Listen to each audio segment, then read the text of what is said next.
Speaker Johnson, Vice President Vance, the First Lady of the United States,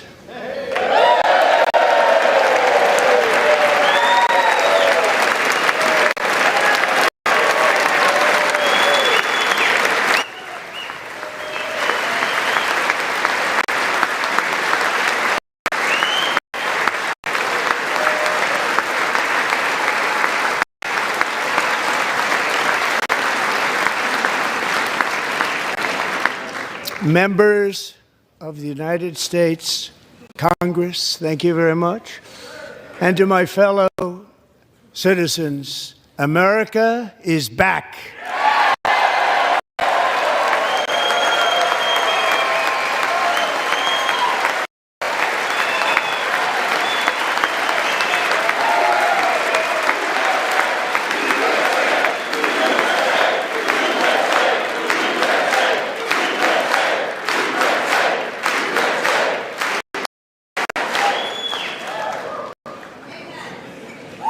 6 weeks ago, I stood beneath the dome of this Capitol and proclaimed the dawn of the golden age of America. From that moment on, it has been nothing but swift and unrelenting action to usher in the greatest and most successful era in the history of our country.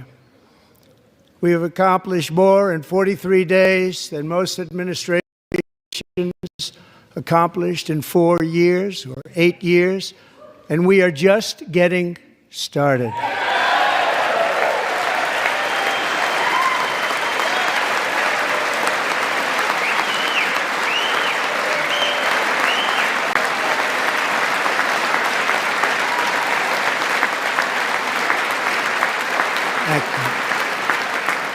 I return to this chamber tonight to report that America's momentum is back, our spirit is back, our pride is back, our confidence is back, and the American dream is surging bigger and better than ever before.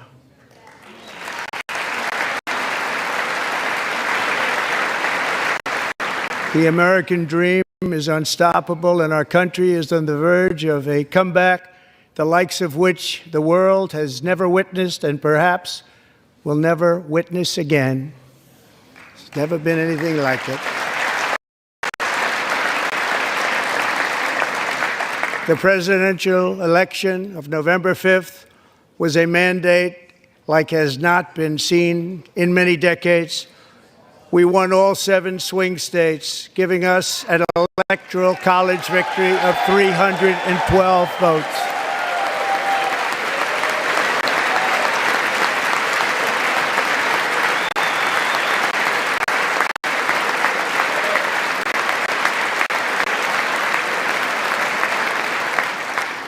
We won the popular vote by big numbers and won counties in our country.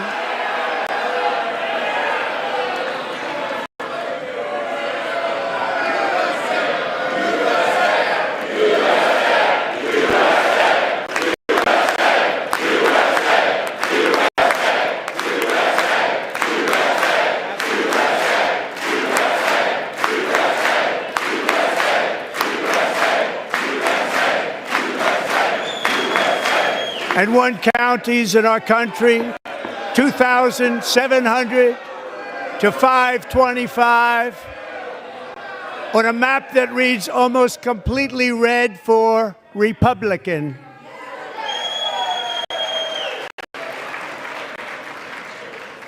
Now, for the first time in modern history, more Americans believe that our country is headed in the right direction than the wrong direction. In fact, it's an astonishing record, 27-point swing, the most ever.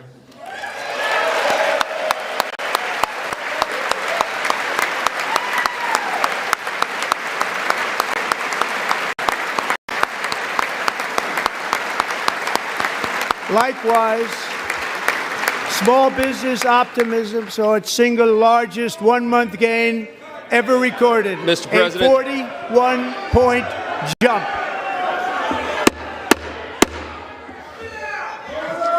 Members are directed to uphold and maintain decorum in the House and to cease any further disruptions. That's your warning.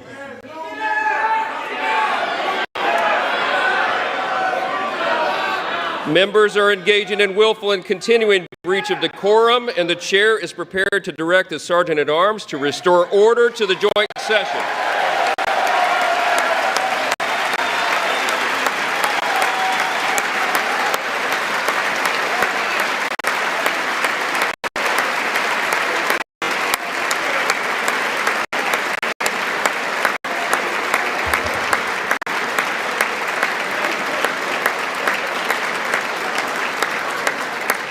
Mr. Green, take your seat. Take your seat, sir. Take your seat. Finding that members continue to engage in willful and concerted disruption of proper decorum, the chair now directs the Sergeant-at-Arms to restore order. Remove this gentleman from the chamber.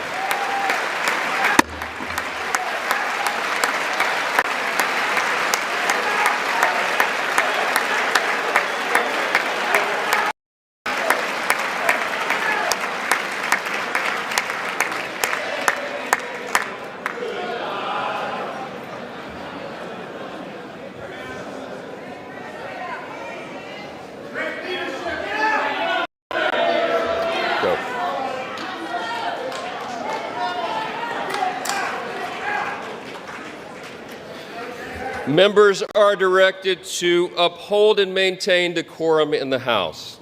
Mr. President, you continue. Thank you. Over the past 6 weeks, I have signed nearly 100 executive orders and taken more than 400 executive actions, a record to restore common sense, safety, optimism, and wealth all across our wonderful land. The people elected me to do the job, and I'm doing it.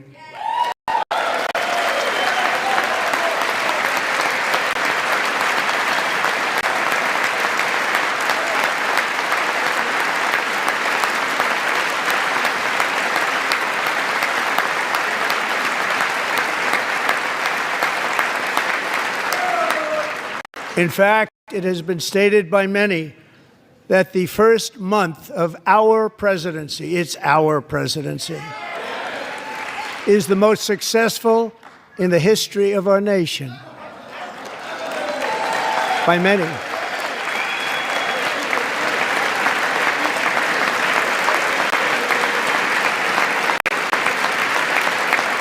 And what makes it even more impressive is that, do you know who number 2 is?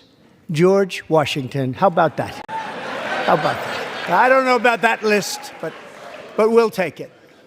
Within hours of taking the oath of office, I declared a national emergency on our southern border, and I deployed the U.S. military and Border Patrol to repel the invasion of our country. And what a job they've done. As a result, illegal border crossings last month were by far the lowest ever recorded, ever.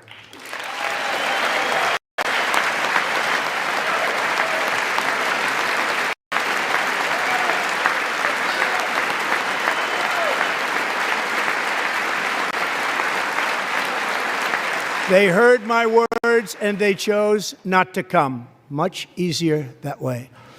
In comparison, under Joe Biden, the worst president in American history, there were hundreds of thousands of illegal crossings a month, and virtually all of them, including murderers, drug dealers, gang members, and people from mental institutions and insane asylums, were released into our country. Who would want to do that? This is my 5th such speech to Congress.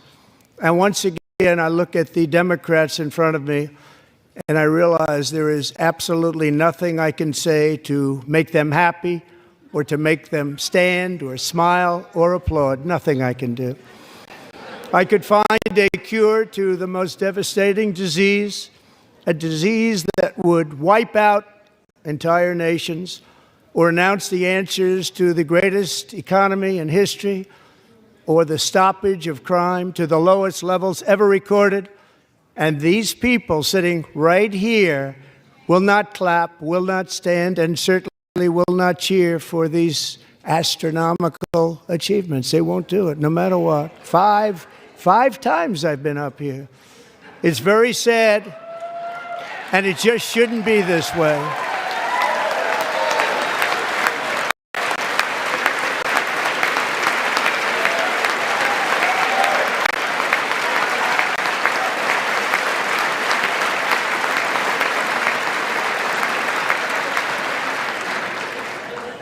So Democrats sitting before me, for just this one night, why not join us in celebrating so many incredible wins for America? For the good of our nation, let's work together and let's truly make America great again.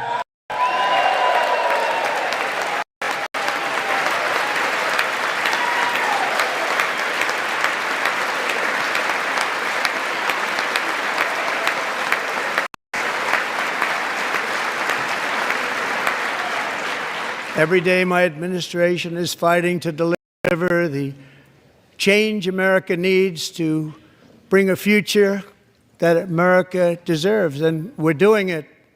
This is a time for big dreams and bold action. Upon taking office, I imposed an immediate freeze on all federal hiring, a freeze on all new federal regulations, and a freeze on all foreign aid.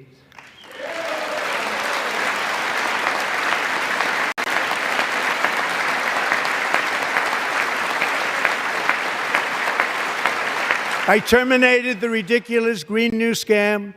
I withdrew from the unfair Paris Climate Accord, which was costing us trillions of dollars that other countries were not paying. I withdrew from the corrupt World Health Organization.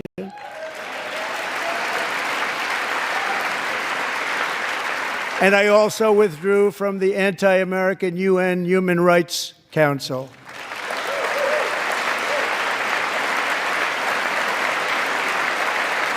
We ended all of Biden's environmental restrictions that were making our country far less safe and totally unaffordable. And importantly, we ended the last administration's insane electric vehicle mandate, saving our auto workers and companies from economic destruction.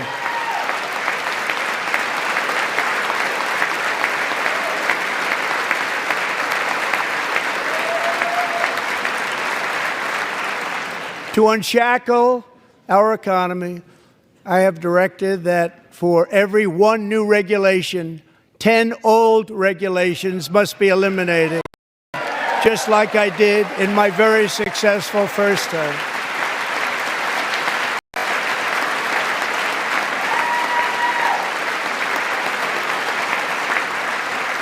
And in that first term, we set records on ending unnecessary rules and regulations like no other president had done before.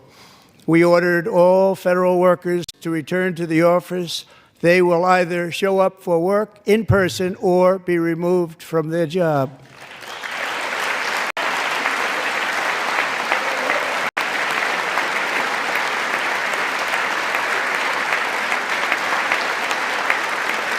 And we have ended weaponized government where, as an example, a sitting president is allowed to viciously prosecute his political opponent, like me. How did that work out? Not too good. Not too good.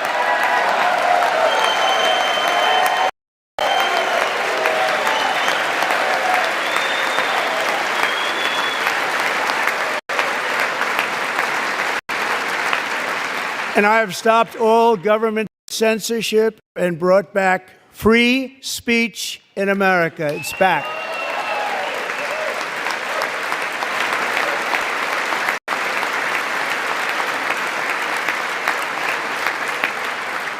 And 2 days ago, I signed an order making English the official language of the United States of America.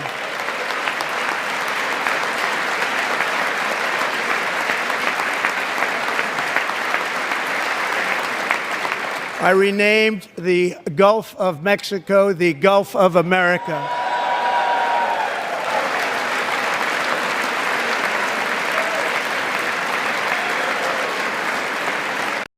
And likewise, I renamed for a great president, William McKinley, Mount McKinley again. Beautiful Alaska. We love Alaska. We've ended the tyranny of so-called diversity, equity, and inclusion policies all across the entire federal government and indeed the private sector and our military. And our country will be woke no longer.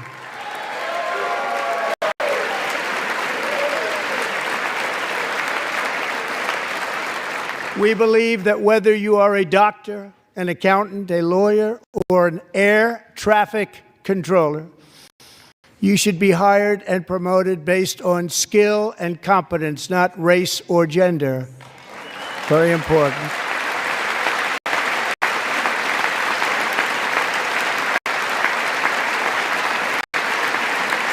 You should be hired based on merit. And the Supreme Court, in a brave and very powerful decision, has allowed us to do so. Thank you. Thank you very much. Thank you. We have removed the poison of critical race theory from our public schools, and I signed an order making it the official policy of the United States government that there are only two genders, male and female.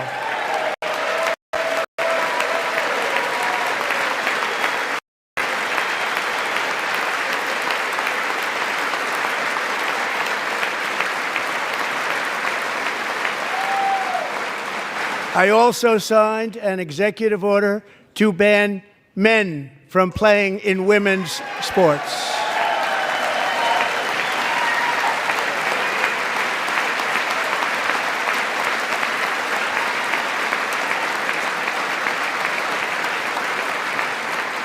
Three years ago, Peyton McNabb was an all-star high school athlete, one of the best, preparing for a future in college sports.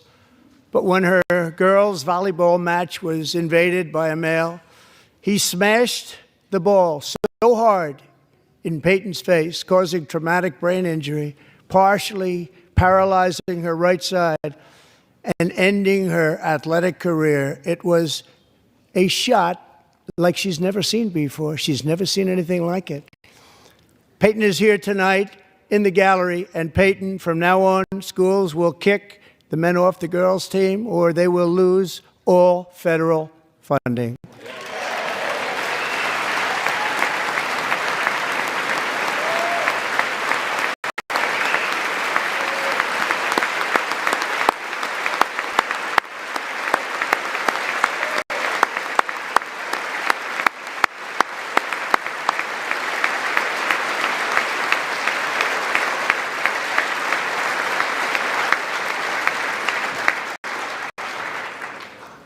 If you really want to see numbers, just take a look at what happened in the women's boxing, weightlifting, track and field, swimming, or cycling, where a male recently finished a long-distance race 5 hours and 14 minutes ahead of a woman for a new record by 5 hours. Broke the record by 5 hours. It's demeaning for women, and it's very bad for our country. We're not going to put up with it any longer.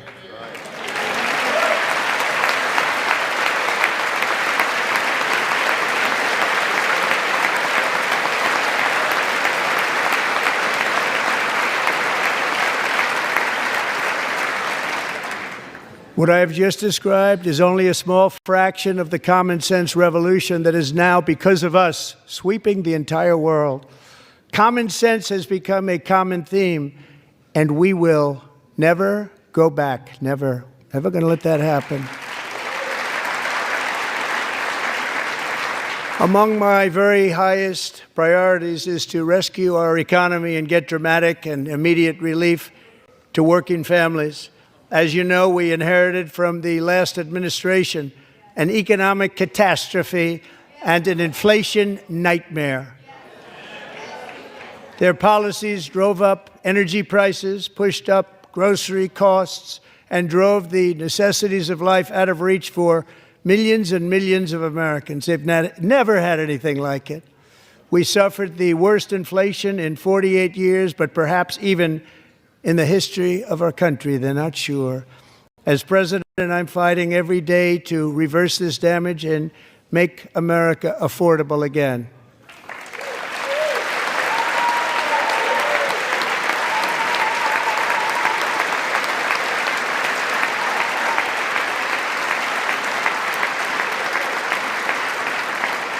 Joe Biden especially let the price of eggs get out of control.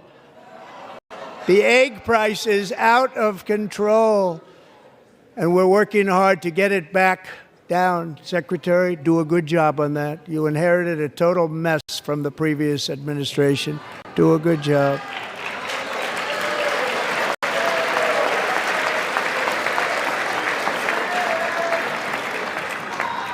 A major focus of our fight to defeat inflation is rapidly reducing the cost of energy.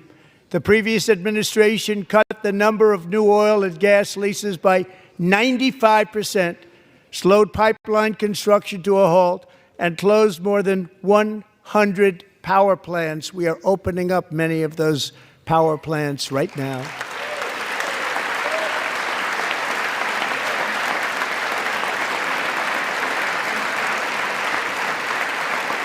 And frankly, we have never seen anything like it. That's why on my first day in office, I declared a national energy emergency.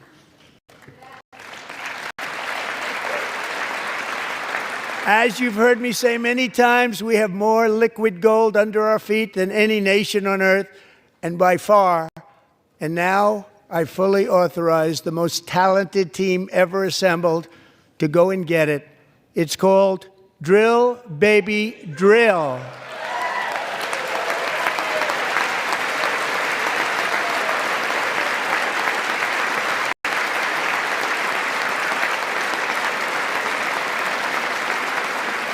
My administration is also working on a gigantic natural gas pipeline in Alaska, among the largest in the world, where Japan, South Korea, and other nations want to be our partner with investments of trillions of dollars each. There's never been anything like that one. It will be truly spectacular. It's all set to go. The permitting is gotten. And later this week, I will also take historic action to dramatically expand production of critical minerals and rare earths here in the USA.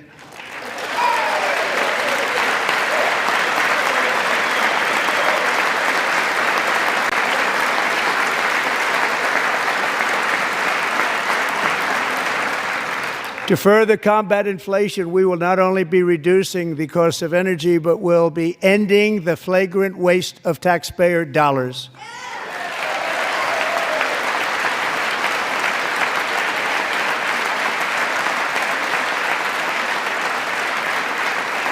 And to that end, I have created the brand new Department of Government Efficiency, DOGE. Perhaps you've heard of it. Perhaps.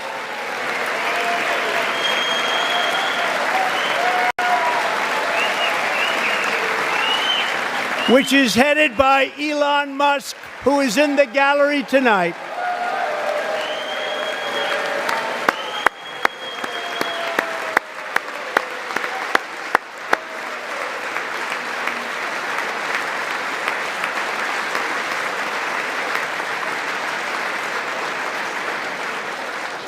Thank you, Elon. He's working very hard. He didn't need this.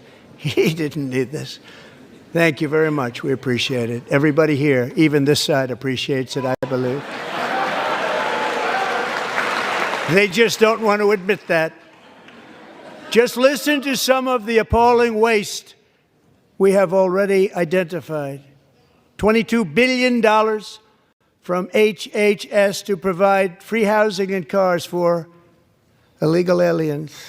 $45 million for diversity, equity, and inclusion scholarships in Burma. $40 million to improve the social and economic inclusion of sedentary migrants. Nobody knows what that is. $8 million to promote LGBTQI+ in the African nation of Lesotho, which nobody has ever heard of. $60 million for indigenous peoples and Afro-Colombian empowerment in Central America. $60 million. $8 million for making mice transgender. This is real. $32 million for a left-wing propaganda operation in Moldova. $10 million for male circumcision in Mozambique. $20 million for the Arab Sesame Street in the Middle East. It's a program. $20 million for a program. $1.9 billion to recently created Decarbonization of Homes Committee, headed up, and we know she's involved. Just at the last moment, the money was passed over by a woman named Stacey Abrams. Have you ever heard of her? A $3.5 million consulting contract for lavish fish monitoring. $1.5 million for voter confidence in Liberia. $14 million for social cohesion in Mali. $59 million for illegal alien hotel rooms in New York City. He's a real estate developer. He's done very well. $250,000 to increase vegan local climate action innovation in Zambia. $42 million for social and behavior change in Uganda. $14 million for improving public procurement in Serbia. $47 million for improving learning outcomes in Asia. Asia's doing very well with learning. I don't know what we're doing. We should use it ourselves.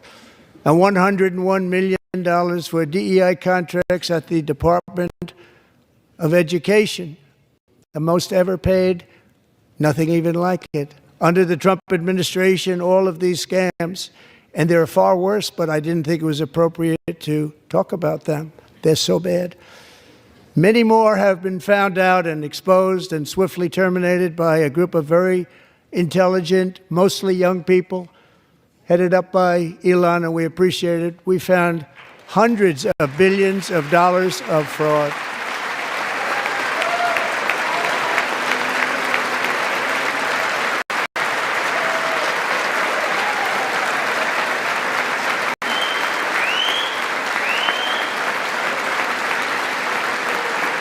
And we've taken back the money and reduced our debt to fight inflation and other things. Taken back a lot of that money. We got it just in time. This is just the beginning. The Government Accountability Office, a federal government office, has estimated annual fraud of over $500 billion in our nation, and we are working very hard to stop it. We're going to. We're also identifying shocking levels of incompetence and probable fraud in the Social Security program for our seniors, and that our seniors and people that we love rely on. Believe it or not, government databases list 4.7 million Social Security members from people aged 100 to 109 years old. It lists 3.6 million people from ages 110 to 119. I don't know any of them. I know some people that are rather elderly, but not quite that elderly. 3.47 million people from ages 120 to 129. 3.9 million people from ages 130 to 139.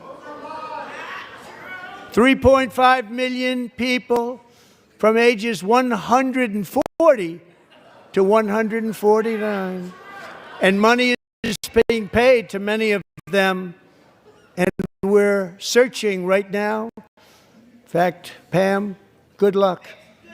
Good luck. You're going to find it.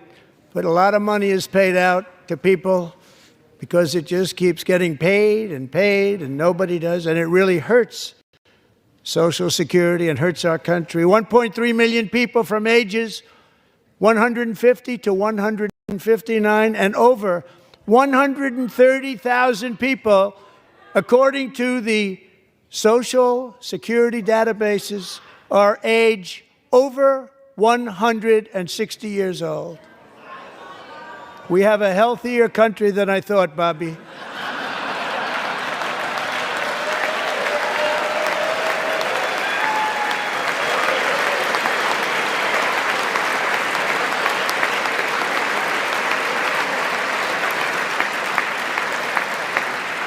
Including, to finish, 1,039 people between the ages of 220 and 229, one person between the age of 240 and 249, and one person is listed at 360 years of age. More than 100 years older than our country. But we're going to find out where that money's going, and it's not going to be pretty. By slashing all of the fraud, waste, and theft we can find, we will defeat inflation, bring down mortgage rates, lower car payments and grocery prices, protect our seniors, and put more money in the pockets of American families.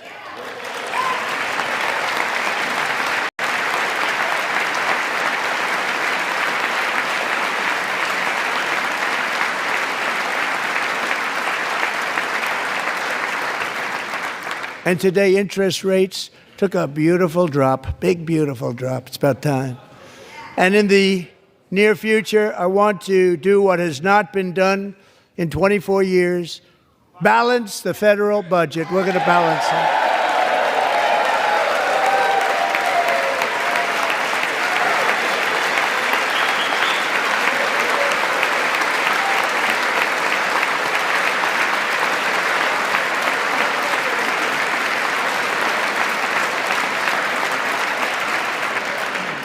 With that goal in mind, we have developed in great detail what we are calling the Gold Card, which goes on sale very, very soon. For $5 million, we will allow the most successful job-creating people from all over the world to buy a path to U.S. citizenship. It's like the green card, but better and more sophisticated. And these people will have to pay tax in our country. They won't have to pay tax from where they came. The money that they've made, you wouldn't want to do that, but they have to pay tax, create jobs. They'll also be taking people out of colleges and paying for them so that we can keep them in our country instead of having them being forced out. Number one, at the top school, as an example, being forced out and not being allowed to stay and create tremendous numbers of jobs and great success for a company out there. So while we take out the criminals, killers, traffickers, and child predators who are allowed to enter our country under the open border policy of these people, the Democrats, the Biden administration, the open border insane policies that you've allowed to destroy our country, we will now bring in brilliant, hardworking, job-creating people. They're going to pay a lot of money, and we're going to reduce our debt with that money.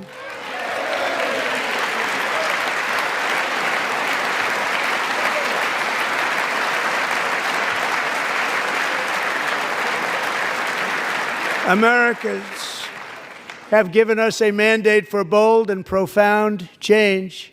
For nearly 100 years, the federal bureaucracy has grown until it has crushed our freedoms, ballooned our deficits, and held back America's potential in every possible way.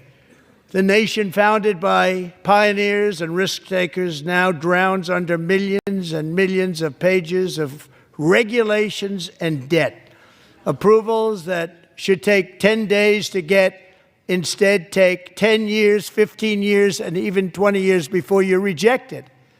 Meanwhile, we have hundreds of thousands of federal workers who have not been showing up to work.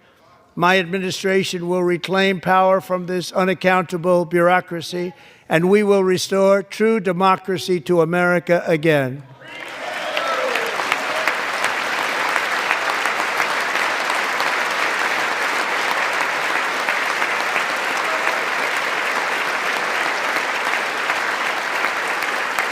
And any federal bureaucrat who resists this change will be removed from office immediately.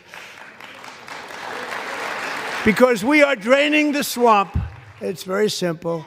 And the days of rule by unelected bureaucrats are over.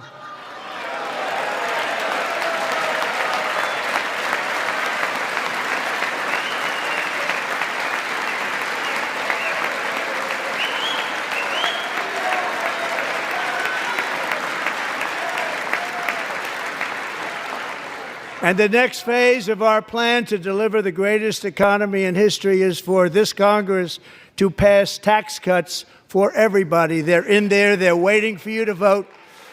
And I'm sure that the people on my right, I don't mean the Republican right, but my right here, I'm sure you're going to vote for those tax cuts, because otherwise I don't believe the people will ever vote you into office. So I'm doing you a big favor by telling you that. But I know this group is going to be voting for the tax.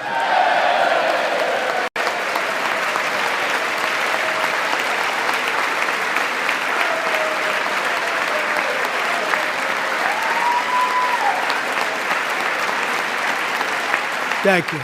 It's a very, very big part of our plan. We had tremendous success in our first term with it. A very big part of our plan. We're seeking permanent income tax cuts all across the board.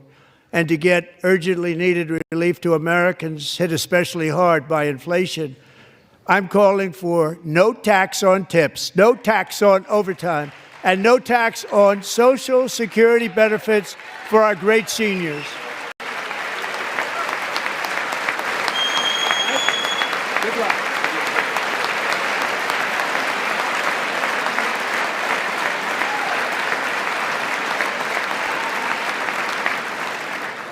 And I also want to make interest payments on car loans tax deductible, but only if the car is made in America.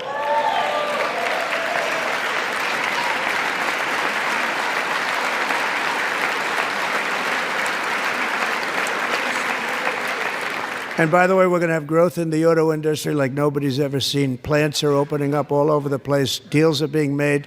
Never seen. That's a combination of the election win and tariffs.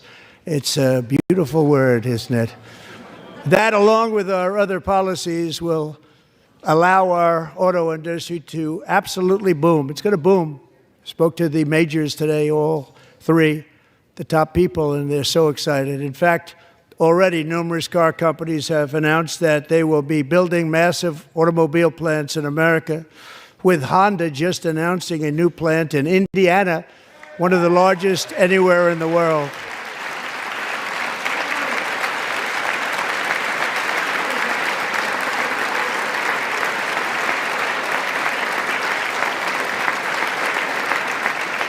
And this has taken place since our great victory on November 5th, a date which will hopefully go down as one of the most important in the history of our country.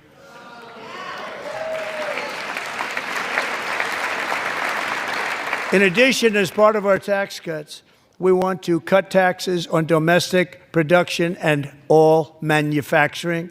And just as we did before, we will provide 100% expensing. It will be retroactive to January 20th, 2025. And it was one of the main reasons why our tax cuts were so successful in our first term, giving us the most successful economy in the history of our country, first term. We had a great first term.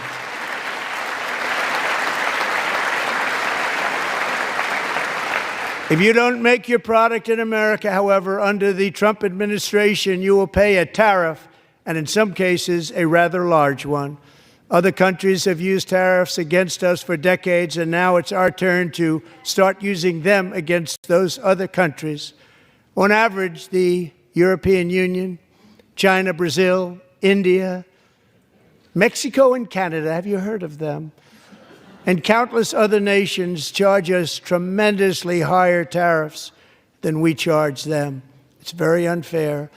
India charges us auto tariffs higher than 100%. China's average tariff on our products is twice what we charge them. And South Korea's average tariff is 4 times higher. Think of that, 4 times higher. And we give so much help militarily and in so many other ways to South Korea, but that's what happens. This is happening by friend and foe. This system is not fair to the United States and never was, and so on April 2nd, I wanted to make it April 1st, but I didn't want to be accused of April Fool's Day. That's not, just one day cost us a lot of money. But we're going to do it in April. I'm a very superstitious person. April 2nd, reciprocal tariffs kick in. And whatever they tariff us, other countries, we will tariff them. That's reciprocal, back and forth. Whatever they tax us, we will tax them. If they do non-monetary tariffs to keep us out of their market, then we will do non-monetary barriers to keep them out of our market. There's a lot of that, too. They don't even allow us in their market. We will take in trillions and trillions of dollars and create jobs like we have never seen before.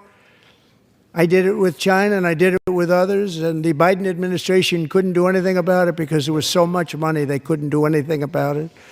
We have been ripped off for decades by nearly every country on earth, and we will not let that happen any longer.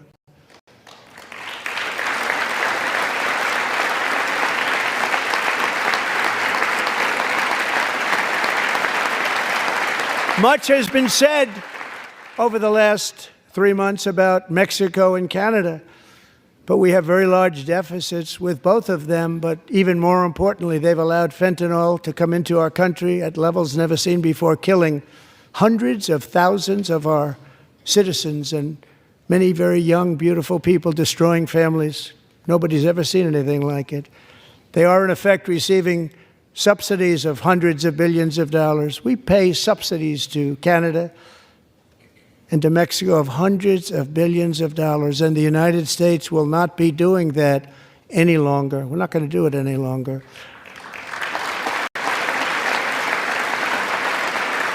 Thanks to our America First policies we're putting into place, we have had $1.7 trillion of new investment in America in just the past few weeks. The combination of the election and our economic policies that people of SoftBank, one of the most brilliant anywhere in the world, announced a $200 billion investment. OpenAI and Oracle, Larry Ellison, announced $500 billion investment, which they wouldn't have done if Kamala had won. Apple announced $500 billion investment. Tim Cook called me. He said, I cannot spend it fast enough. It's going to be much higher than that, I believe. They'll be building their plants here instead of in China. And just yesterday, Taiwan Semiconductor, the biggest in the world, most powerful in the world, has a tremendous amount, 97% of the market, announced a $165 billion investment to build the most powerful chips on earth right here in the USA.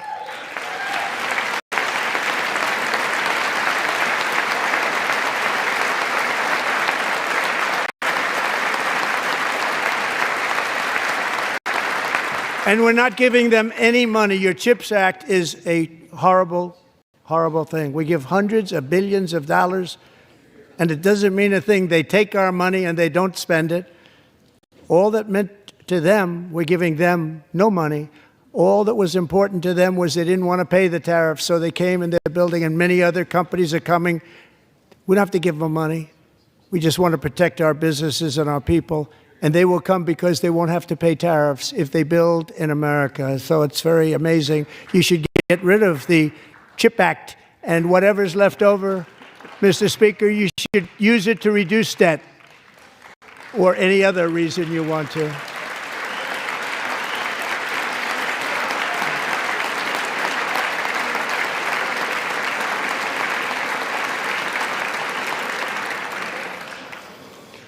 Our new trade policy will also be great for the American farmer. I love the farmer, who will now be selling into our home market, the USA, because nobody is going to be able to compete with you. Because those goods that come in from other countries and companies, they're really in a bad position in so many different ways. They're uninspected. They may be very dirty and disgusting, and they come in and they pour in, and they hurt our American farmers. The tariffs will go on agricultural product coming into America, and our farmers, starting on April 2nd, it may be a little bit of an adjustment period. We had that before when I made the deal with China, $50 billion of purchases, and I said, just bear with me, and they did. They did. Probably have to bear with me again, and this will be even better. That was great.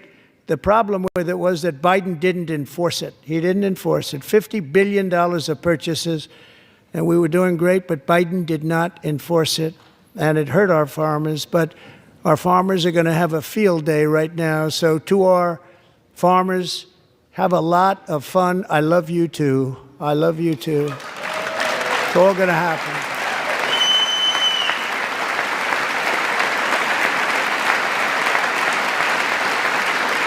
And I have also imposed a 25% tariff on foreign aluminum, copper, lumber, and steel, because if we don't have, as an example, steel and lots of other things, we don't have a military, and frankly, we just won't have a country very long.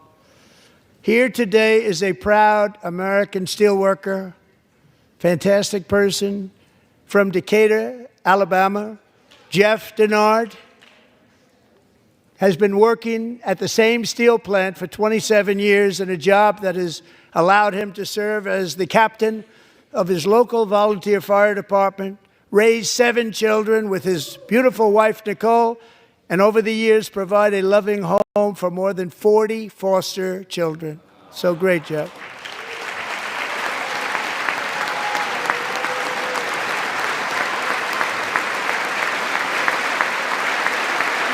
Thank you, Jeff. Thank you, Jeff.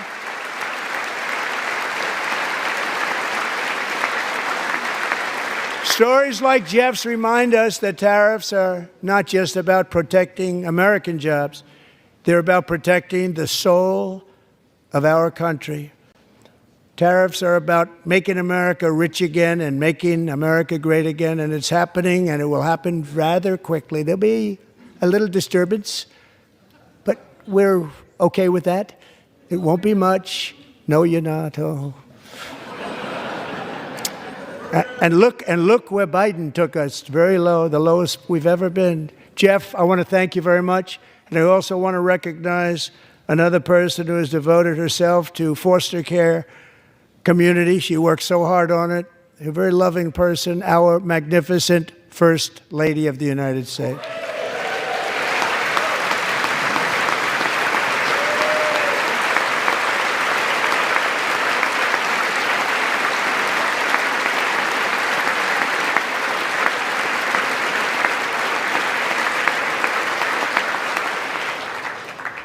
Melania's work has yielded incredible results, helping prepare our nation's future leaders as they enter the workforce.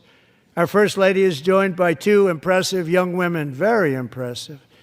Haley Ferguson, who benefited from the First Lady's Fostering the Future initiative and is poised to complete her education and become a teacher. And Elliston Berry, who became a victim of an illicit deepfake image produced by a peer. With Elliston's help, the Senate just passed the Take It Down Act, and this is so important. Thank you very much, John. John Thune, thank you. Stand up, John. Thank you, John.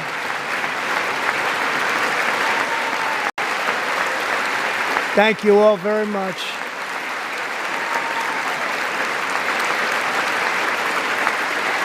Thank you.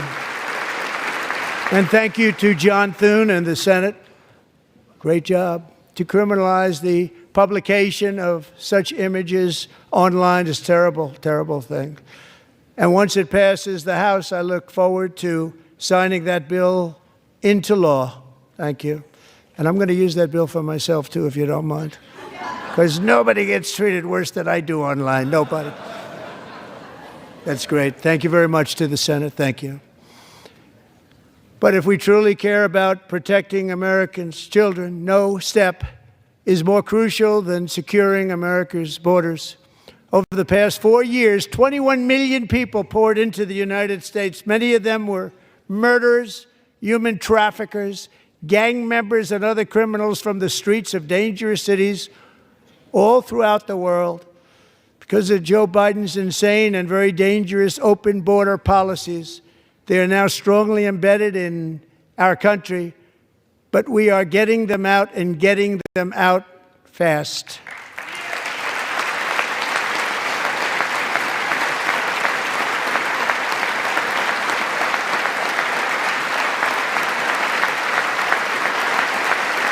And I want to thank Tom Homan and Christy. I want to thank you and Paul of Border Patrol. I want to thank you. What a job they've all done. Everybody, Border Patrol, ICE, law enforcement in general is incredible. We have to take care of our law enforcement. Have to.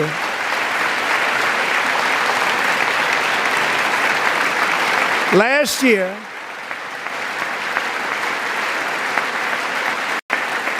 a brilliant 22-year-old nursing student named Laken Riley, the best in her class, admired by everybody, went out for a jog on the campus of the University of Georgia. That morning, Laken was viciously attacked, assaulted, beaten, brutalized, and horrifically murdered. Laken was stolen from us by a savage illegal alien gang member who was arrested while trespassing across Biden's open southern border and then set loose into the United States under the heartless policies of that failed administration. It was indeed a failed administration. He had then been arrested and released in a Democrat-run sanctuary city, a disaster, before ending the life of this beautiful young angel. With us this evening are Laken's beloved mother, Allison, and her sister, Lauren.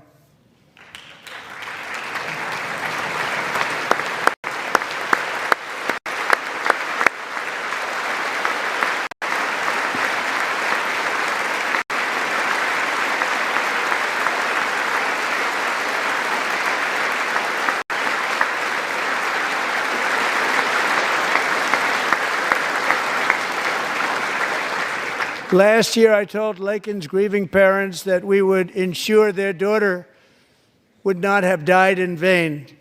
That's why the very first bill I signed into law as your 47th president mandates the detention of all dangerous criminal aliens who threaten public safety.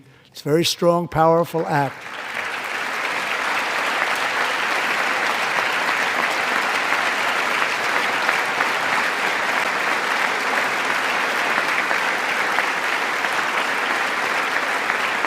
It's called the Laken-Riley Act. So Allison and Lauren, America will never, ever forget our beautiful Laken Hope Riley.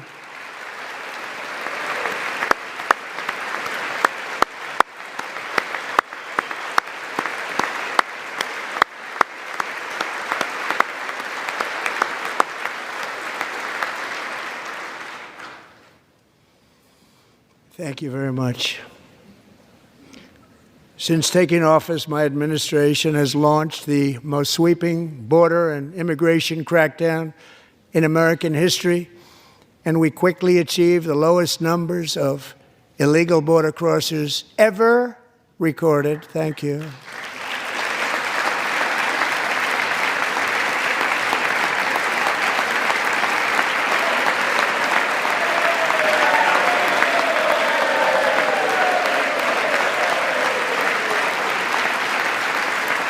The media and our friends in the Democrat Party kept saying we needed new legislation, we must have legislation to secure the border. But it turned out that all we really needed was a new president.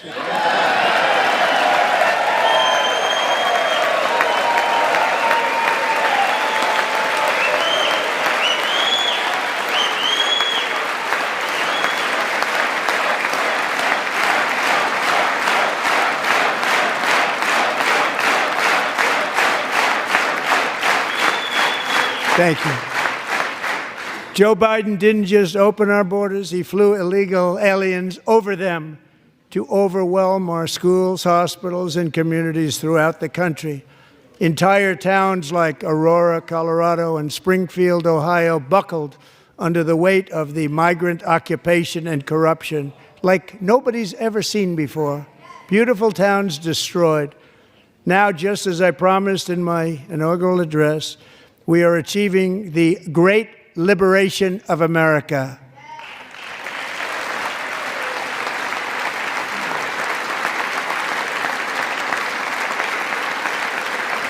But there still is much work to be done. Here tonight is a woman I have gotten to know, Alexis Nungari from Houston. Wonderful woman. Last June, Alexis's 12-year-old daughter, her precious Jocelyn, walked to a nearby convenience store. She was kidnapped, tied up, assaulted for 2 hours under a bridge, and horrifically murdered. Arrested and charged with this heinous crime are 2 illegal alien monsters from Venezuela, released into America by the last administration through their ridiculous open border. The death of this beautiful 12-year-old girl and the agony of her mother and family touched our entire nation greatly. Alexis, I promised that we would always remember your daughter, your magnificent daughter, and earlier tonight, I signed an order keeping my word to you. One thing I have learned about Jocelyn is that she loved animals so much. She loved nature. Across Galveston Bay, from where Jocelyn lived in Houston, you will find a magnificent national wildlife refuge, a pristine, peaceful, 34,000-acre sanctuary for all of God's creatures on the edge of the Gulf of America. Alexis, moments ago, I formally renamed that refuge in loving memory of your beautiful daughter, Jocelyn. So, Mr. Vice President, if you would, may I have the order?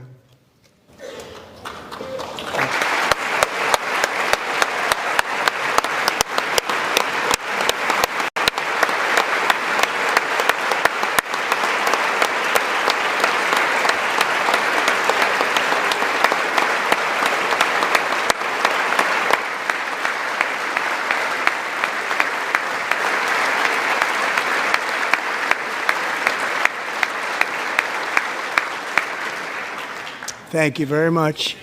All 3 savages charged with Jocelyn and Lakin's murders were members of the Venezuelan prison gang, the toughest gang, they say, in the world, known as Tren de Aragua. 2 weeks ago, I officially designated this gang, along with MS-13 and the bloodthirsty Mexican drug cartels, as foreign terrorist organizations.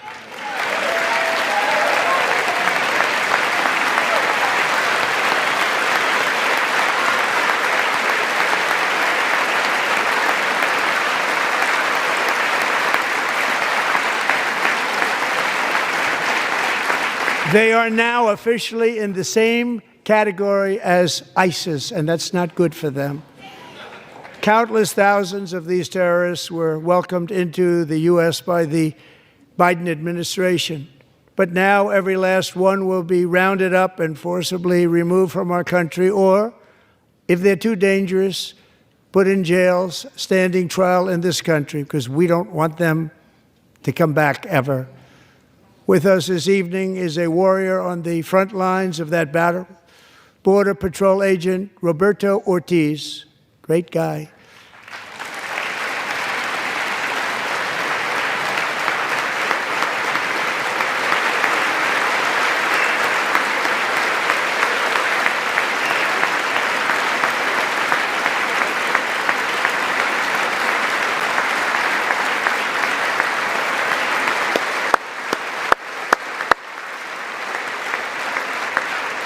In January, Roberto and another agent were patrolling by the Rio Grande near an area known as Cartel Island. Doesn't sound too nice to me. When heavily armed gunmen started shooting at them. Roberto saw that his partner was totally exposed, at great danger, and he leapt into action, returning fire and providing crucial seconds for his fellow agent to seek safety, just barely. I have some of the prints of that event, and it was not good. Agent Ortiz, we salute you for your great courage and for your line of fire that you took and for the bravery that you showed. We honor you, and we will always honor you. Thank you, Roberto, very much.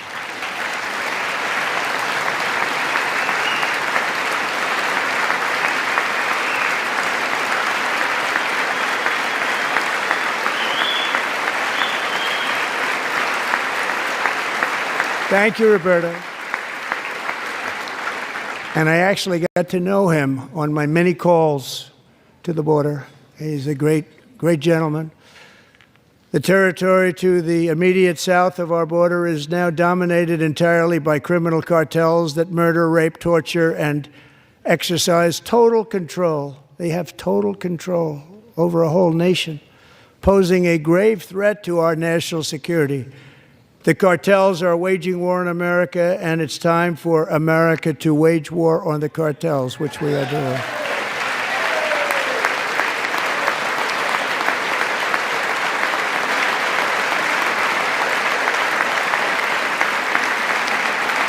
Five nights ago, Mexican authorities, because of our tariff policies being imposed on them, think of this, handed over to us 29 of the biggest cartel leaders in their country. That has never happened before. They want to make us happy. First time ever. But we need Mexico and Canada to do much more than they've done, and they have to stop the fentanyl and drugs pouring into the USA. They're going to stop it. I have sent Congress a detailed funding request laying out exactly how we will eliminate these threats to protect our homeland and complete the largest deportation operation in American history, larger even than current record holder, President Dwight D. Eisenhower, a moderate man, but someone who believed very strongly in borders. Americans expect Congress to send me this funding without delay so I can sign it into law. So, Mr. Speaker, John Thune, both of you, I hope you're going to be able to do that, Mr. Speaker. Thank you. Mr. Leader, thank you. Thank you very much. And let's get it to me. I'll sign it so fast, you won't even believe it.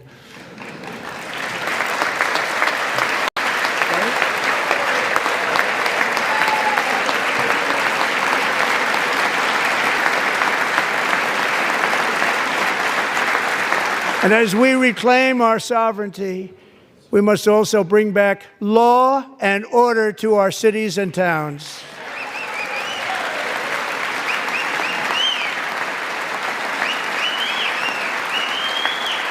In recent years, our justice system has been turned upside down by radical left lunatics. Many jurisdictions virtually ceased enforcing the law against dangerous repeat offenders while weaponizing law enforcement against political opponents like me. My administration has acted swiftly and decisively to restore fair, equal, and impartial justice under the constitutional rule of law, starting at the FBI and the DOJ. Pam, good luck. Cash, wherever you may be, good luck. Good luck. Pam Bondi. Good luck. So important. Going to do a great job. Cash, thank you. Thank you, Cash.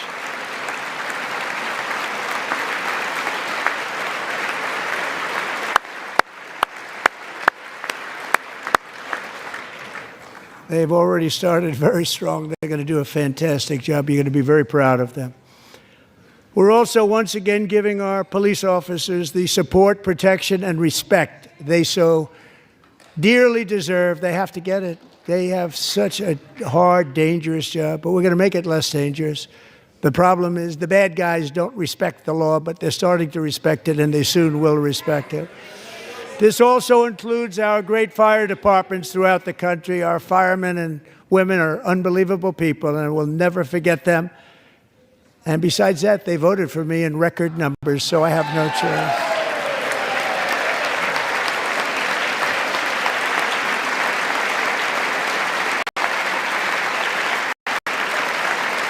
1 year ago this month, 31-year-old New York police officer Jonathan Diller, unbelievably wonderful person and a great officer, was gunned down at a traffic stop on Long Island. I went to his funeral.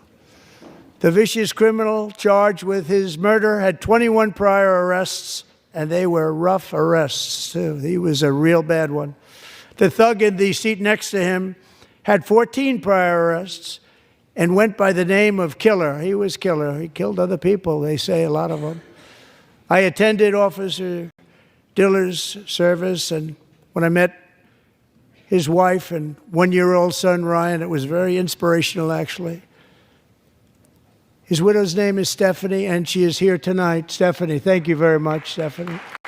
Thank you very much.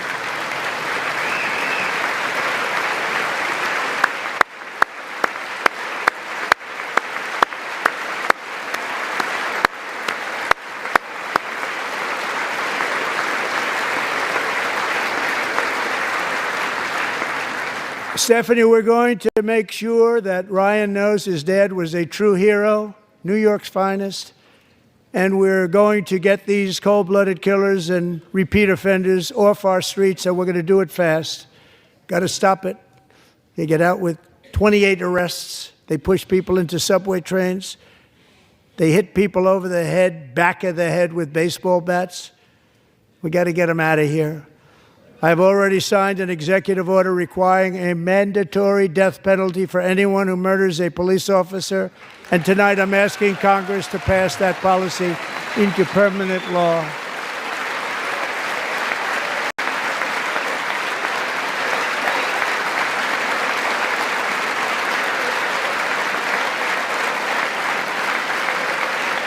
I'm also asking for a new crime bill getting tough on repeat offenders while enhancing protections for America's police officers so they can do their jobs without fear of their lives being totally destroyed. They don't want to be killed.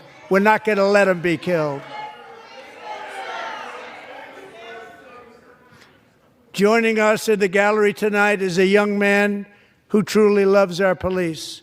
His name is DJ Daniel. He is 13 years old, and he has always dreamed of becoming a police officer.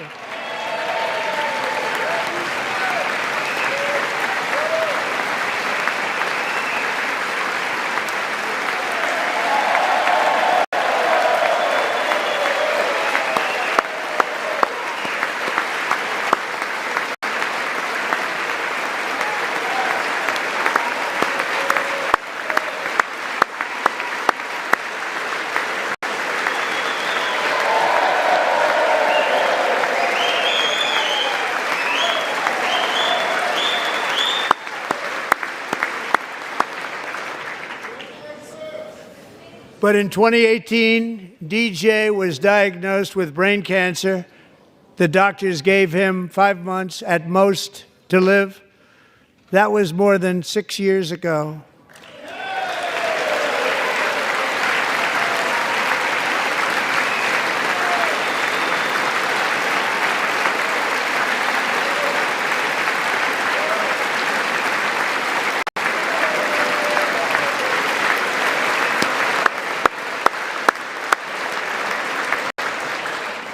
Since that time, DJ and his dad have been on a quest to make his dream come true, and DJ has been sworn in as an honorary law enforcement officer, actually a number of times. The police love him, the police departments love him. And tonight, DJ, we're going to do you the biggest honor of them all. I am asking our new Secret Service Director, Sean Curran, to officially make you an agent of the United States Secret Service.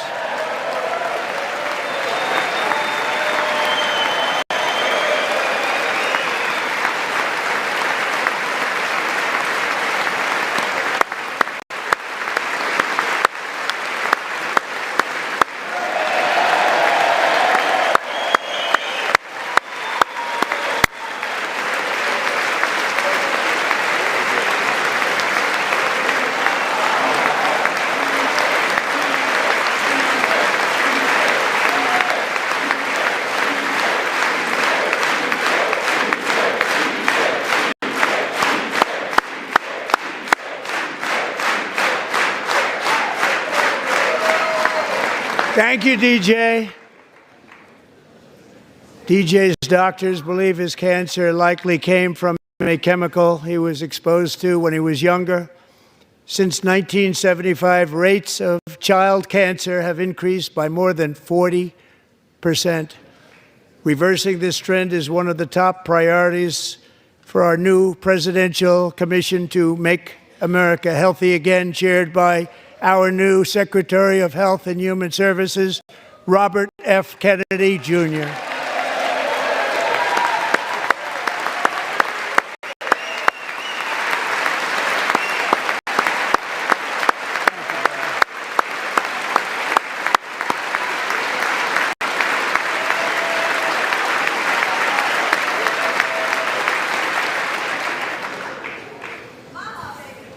With the name Kennedy, you would have thought everybody over here would have been cheering. How quickly they forget. Our goal is to get toxins out of our environment, poisons out of our food supply, and keep our children healthy and strong. As an example, not long ago, and you can't even believe these numbers, 1 in 10,000 children had autism, 1 in 10,000. And now it's 1 in 36. There's something wrong. 1 in 36. Think of that. So we're going to find out what it is, and there's nobody better than Bobby and all of the people that are working with you. You have the best to figure out what is going on. Okay, Bobby? Good luck. It's a very important job. Thank you. Go get him.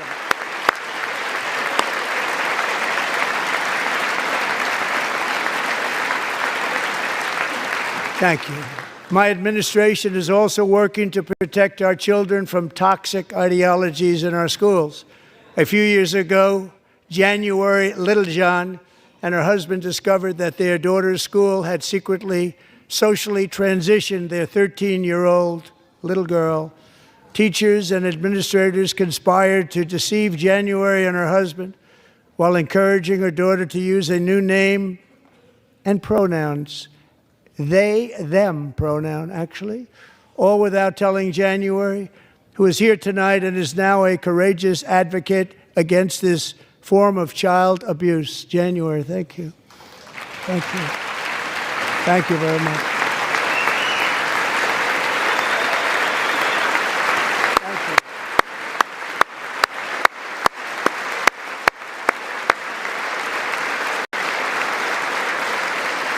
Thank you.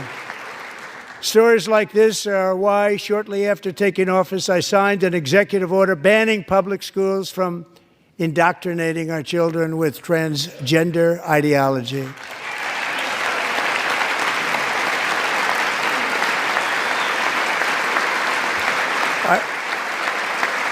I also signed an order to cut off all taxpayer funding to any institution that engages in the sexual mutilation of our youth.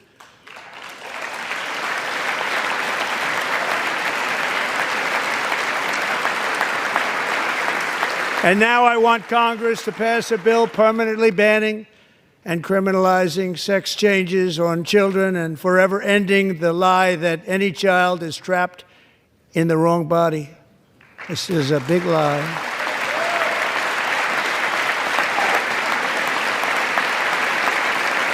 And our message to every child in America is that you are perfect exactly the way God made you.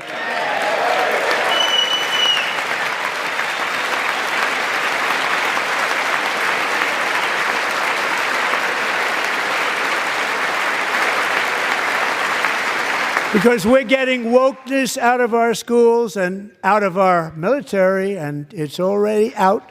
And it's out of our society. We don't want it. Wokeness is trouble. Wokeness is bad. It's gone. It's gone. And we feel so much better for it, don't we? Don't we feel better?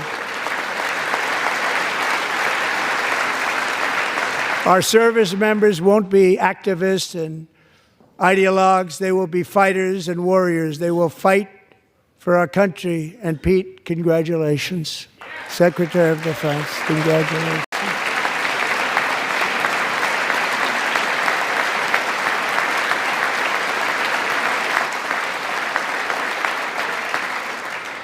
And he's not big into the woke movement, I can tell you. I know him well. I am pleased to report that in January, the U.S. Army had its single best recruiting month in 15 years, and that all armed services are having among the best recruiting results ever in the history of our services. What a difference.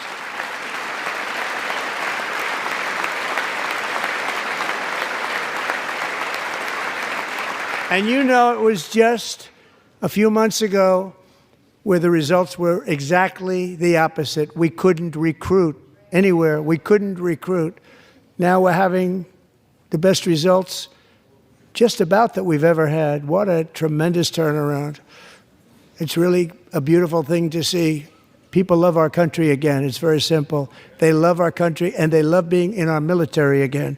So it's a great thing, and thank you very much. Great job. Thank you.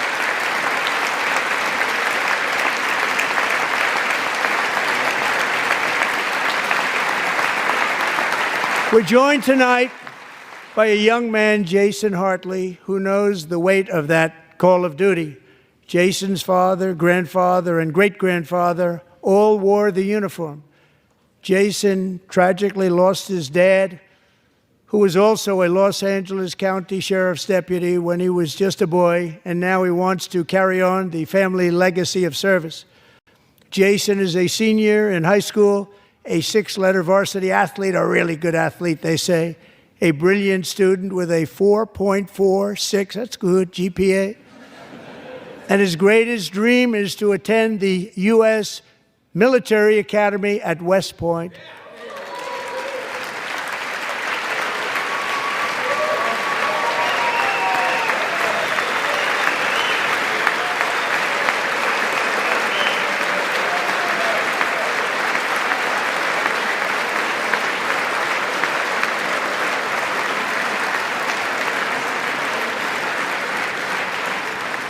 And Jason, that's a very big deal getting in. That's a hard one to get into. But I'm pleased to inform you that your application has been accepted. You will soon be joining the Corps of Cadets.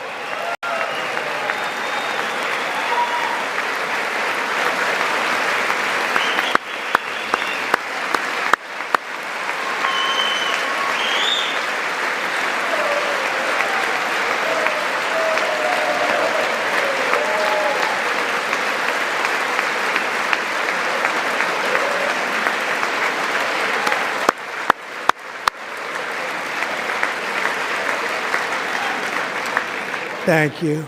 Jason, you're going to be on the long gray line, Jason. As Commander-in-Chief, my focus is on building the most powerful military of the future.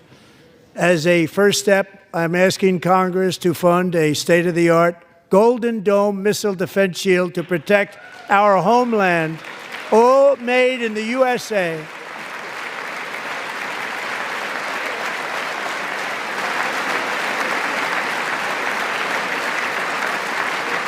And Ronald Reagan wanted to do it long ago, but the technology just wasn't there, not even close. But now we have the technology. It's incredible, actually.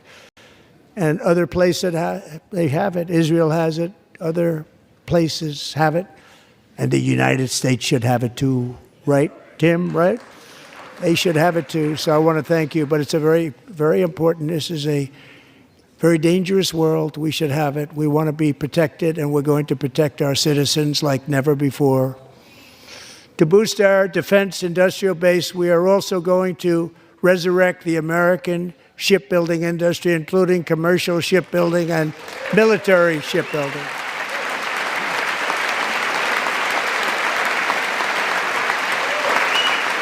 And for that purpose, I am announcing tonight that we will create a new Office of Shipbuilding in the White House and offer special tax incentives to bring this industry home to America where it belongs. We used to make so many ships. We don't make them anymore very much, but we're going to make them very fast, very soon.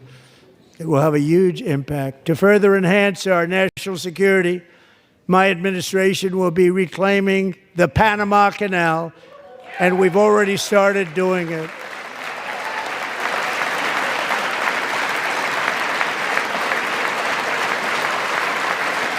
Just today, a large American company announced they are buying both ports around the Panama Canal and lots of other things having to do with the Panama Canal and a couple of other canals. The Panama Canal was built by Americans for Americans, not for others, but others could use it. But it was built at tremendous cost of American blood and treasure. 38,000 workers died building the Panama Canal. They died of malaria. They died of snake bites and mosquitoes. Not a nice place to work. They paid them very highly to go there, knowing there was a 25% chance that they would die. The most expensive project also that was ever built in our country's history, if you bring it up to modern day costs. It was given away by the Carter administration for $1, but that agreement has been violated very severely. We didn't give it to China. We gave it to Panama, and we're taking it back.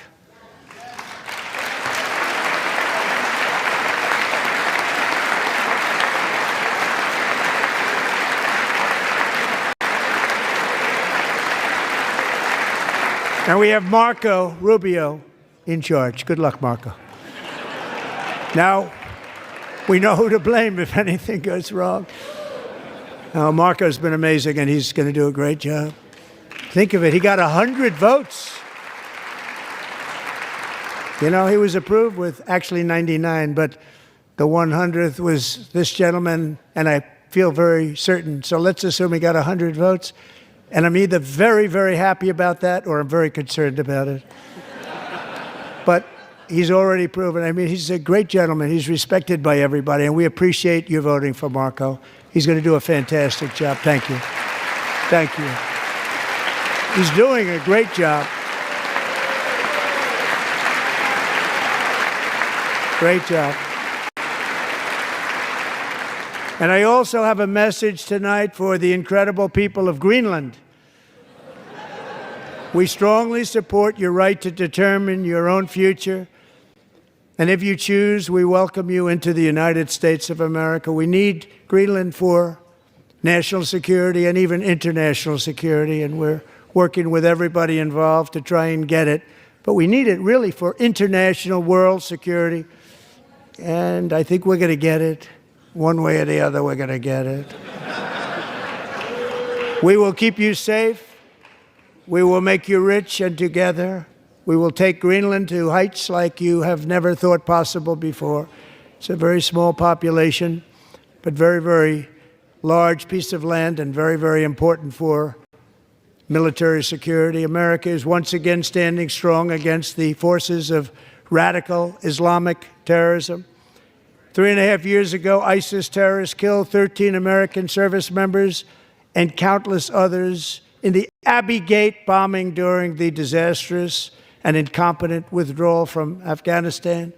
Not that they were withdrawing, it was the way they withdrew. Perhaps the most embarrassing moment in the history of our country.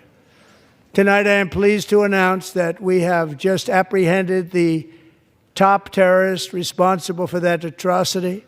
And he is right now on his way here to face the swift sword of American justice.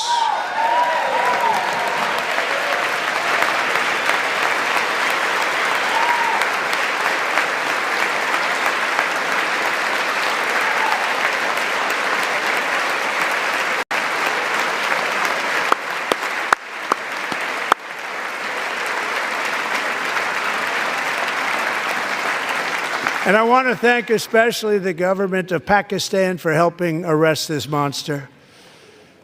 This was a very momentous day for those 13 families who I actually got to know very well, most of them, whose children were murdered, and the many people that were so badly, over 42 people, so badly injured on that fateful day in Afghanistan. What a horrible day.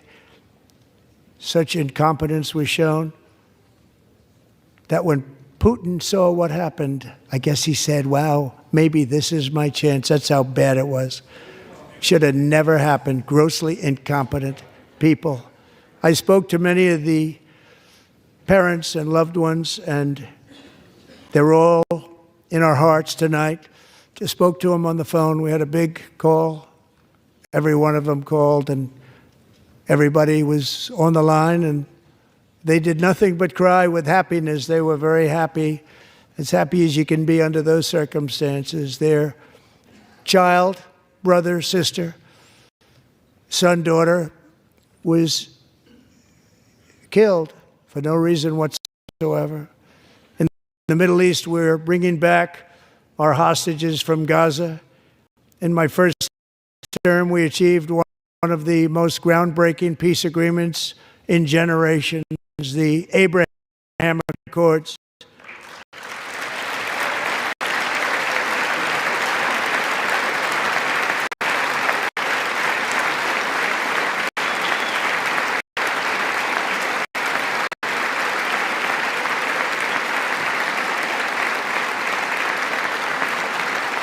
And now we're going to build on that foundation to create a more peaceful and prosperous future for the entire region. A lot of things are happening in the Middle East. People have been talking about that so much lately with everything going on with Ukraine and Russia. But a lot of things are happening in the Middle East. It's a rough neighborhood, actually. I'm also working tirelessly to end the savage conflict in Ukraine. Millions of Ukrainians and Russians have been needlessly killed or wounded in this horrific and brutal conflict with no end in sight. The United States has sent hundreds of billions of dollars to support Ukraine's defense with no security, with no anything.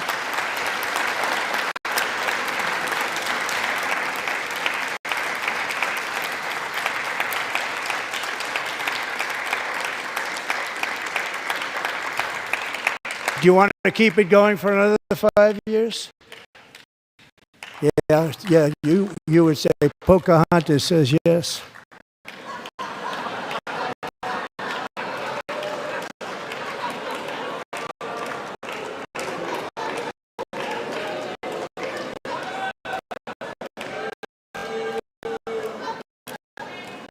$2,000 people are being killed every single week.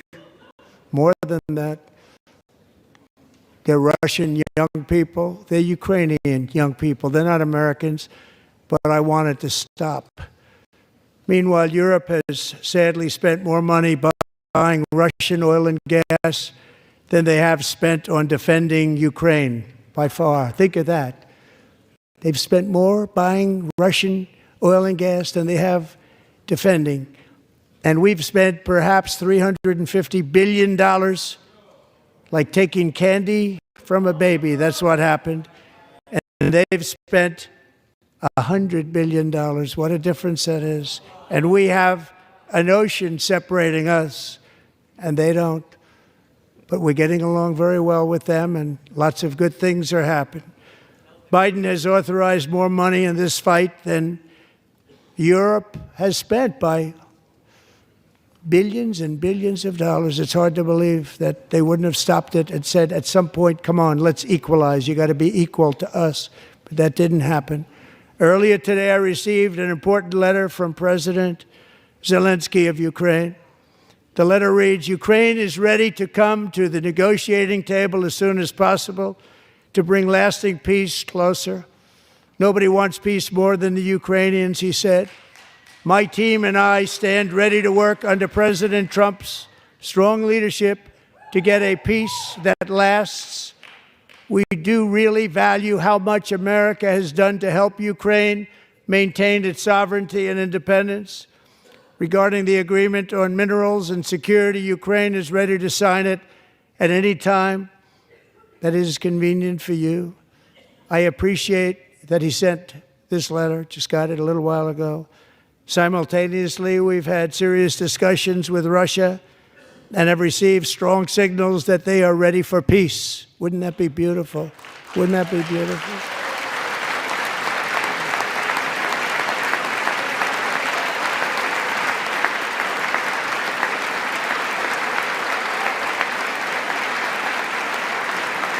Wouldn't that be beautiful?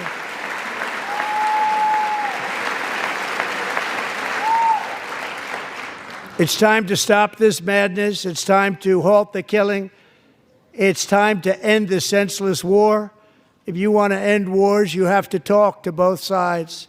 Nearly 4 years ago, amid rising tensions, a history teacher named Mark Fogel was detained in Russia and sentenced to 14 years in a penal colony. Rough stuff. The previous administration barely lifted a finger to help him. They knew he was innocent, but they had no idea where to begin. But last summer, I promised his 95-year-old mother, Malphine, that we would bring her boy safely back home. After 22 days in office, I did just that, and they are here tonight.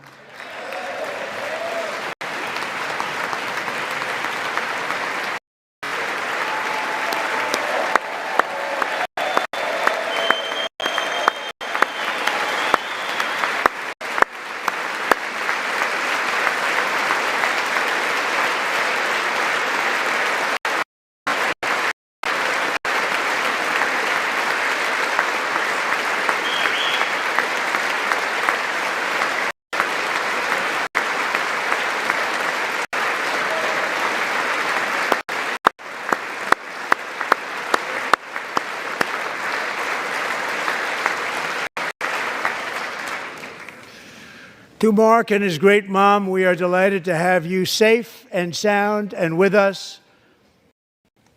As fate would have it, Mark Fogel was born in a small rural town in Butler, Pennsylvania. Have you heard of it?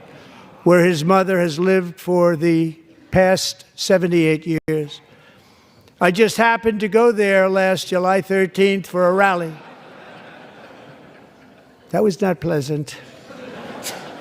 And that is where I met his beautiful mom right before I walked onto that stage. And I told her I would not forget what she said about her son.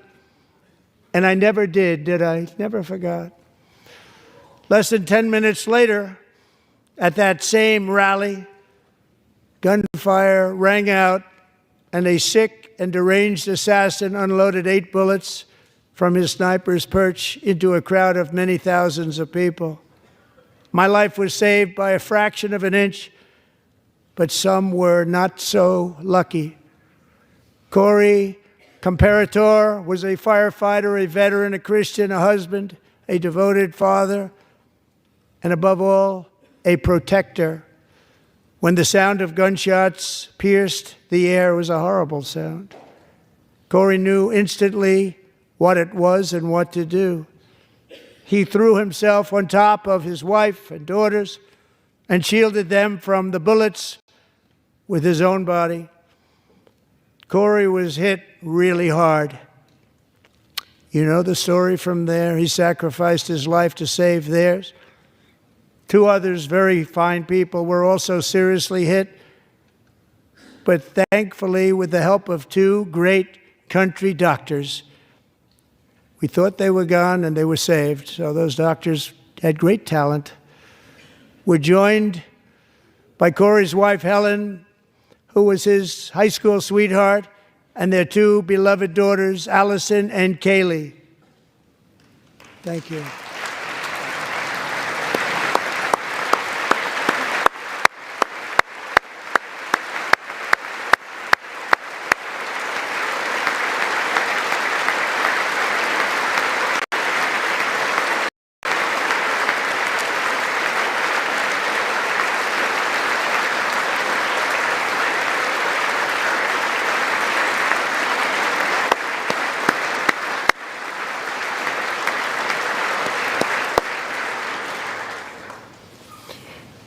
To Helen, Allison, and Kaylee, Corey is looking down on his 3 beautiful ladies right now, and he is cheering you on. He loves you. He is cheering you on. Corey was taken from us much too soon, but his destiny was to leave us all with a shining example of the selfless devotion of a true American patriot. It was love like Corey's that built our country, and it's love like Corey's that is going to make our country more majestic than ever before. I believe that my life was saved that day in Butler for a very good reason. I was saved by God to make America great again. I believe that. Thank you. Thank you.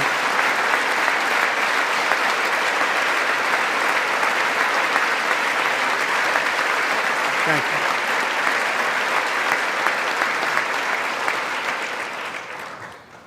Thank you very much. From the patriots of Lexington and Concord to the heroes of Gettysburg and Normandy, from the warriors who crossed the Delaware to the trailblazers who climbed the Rockies, and from the legends who soared at Kitty Hawk to the astronauts who touched the moon, Americans have always been the people who defied all odds, transcended all dangers, made the most extraordinary sacrifices, and did whatever it took to defend our children, our country, and our freedom. And as we have seen in this chamber tonight, that same strength, faith, love, and spirit is still alive and thriving in the hearts of the American people. Despite the best efforts of those who would try to censor us, silence us, break us, destroy us, Americans are today a proud, free, sovereign, and independent nation that will always be free, and we will fight for it till death. We will never let anything happen to our beloved country, because we are a country of doers, dreamers, fighters, and survivors. Our ancestors crossed a vast ocean, strode into the unknown wilderness, and carved their fortunes from the rock and soil of a perilous and very dangerous frontier. They chased our destiny across a boundless continent. They built the railroads, laid the highways, and graced the world with American marvels like the Empire State Building, the mighty Hoover Dam, and the towering Golden Gate Bridge. They lit the world with electricity, broke free of the force of gravity, fired up the engines of American industry, vanquished the communists, fascists, and Marxists all over the world, and gave us countless modern wonders sculptured out of iron, glass, and steel. We stand on the shoulders of these pioneers who won and built the modern age, these workers who poured their sweat into the skylines of our cities, these warriors who shed their blood on fields of battle and gave everything they had for our rights and for our freedom. Now it is our time to take up the righteous cause of American liberty. And it is our turn to take America's destiny into our own hands and begin the most thrilling days in the history of our country. This will be our greatest era. With God's help, over the next 4 years, we are going to lead this nation even higher. And we are going to forge the freest, most advanced, most dynamic, and most dominant civilization ever to exist on the face of this earth. We are going to create the highest quality of life, build the safest and wealthiest and healthiest and most vital communities anywhere in the world. We are going to conquer the vast frontiers of science, and we are going to lead humanity into space and plant the American flag on the planet Mars and even far beyond.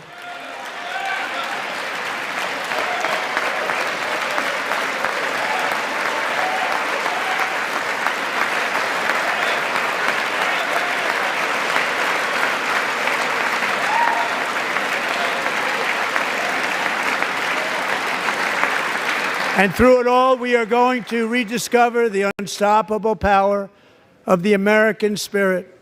And we are going to renew unlimited promise of the American dream. Every single day, we will stand up and we will fight, fight, fight for the country our citizens believe in and for the country our people deserve.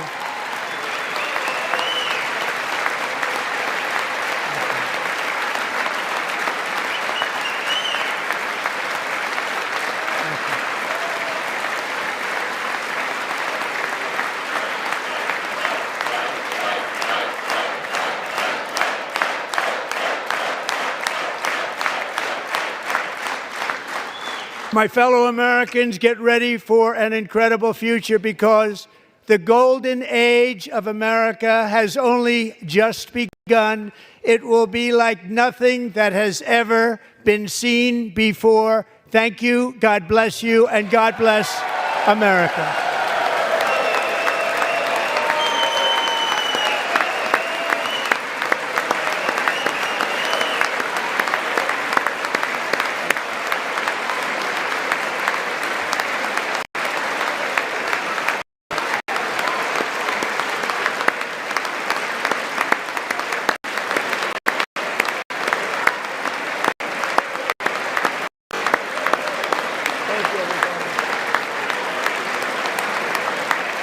Thank you. Thank you very much. Thank you very much.